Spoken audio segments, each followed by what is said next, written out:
Hataw kung hataw.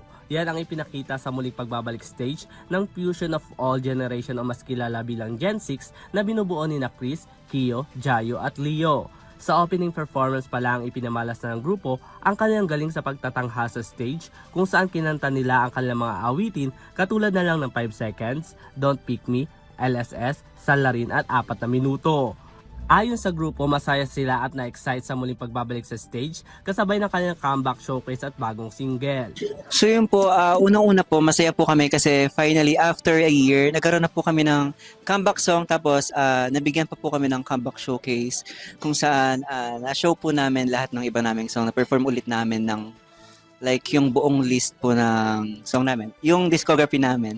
So yun po, masaya po kami and syempre may pressure kasi ngayon na lang po ulit kami nagkaroon ng solo show. Actually, nung narinig ko yung demo or draft ng Teka Teka namin, sobrang na-excite ako para dito sa showcase na to kasi feel ko maraming mag-aabang nung song and choreo ng Teka Teka. So, yeah, sobrang excited and siguro na-overwhelmed din. Bukod sa nauna na nilang mga debut single, kasabay din ng kanilang comeback ay ang bago nilang single na pinamagatang Teka Teka.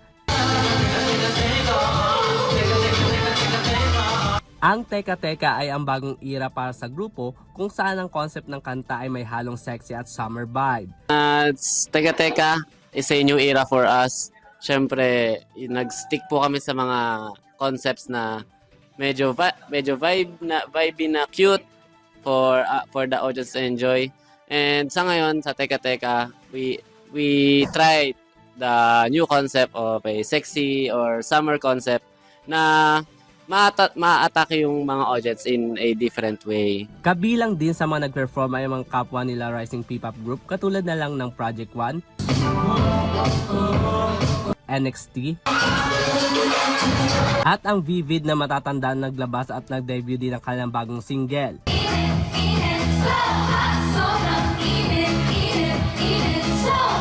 Ang grupong Gen 6 ay nabuo noong taong 2024 kung saan meron itong 6 na miyembro na sa ngayon ay binubuo na lamang ng 4 sa pamumuno ng Arcania Studio. Nagpasalamat naman ng grupo sa kanilang mga tagahanga at maglalabas din sila ng kanilang music video para sa Teka Teka sa darating na June 5, 2026. For us is our music video for Teka Teka. Yan. After waiting so long, nagkaroon na ulit kami ng music video na may stream nyo na sa Spotify, sa YouTube.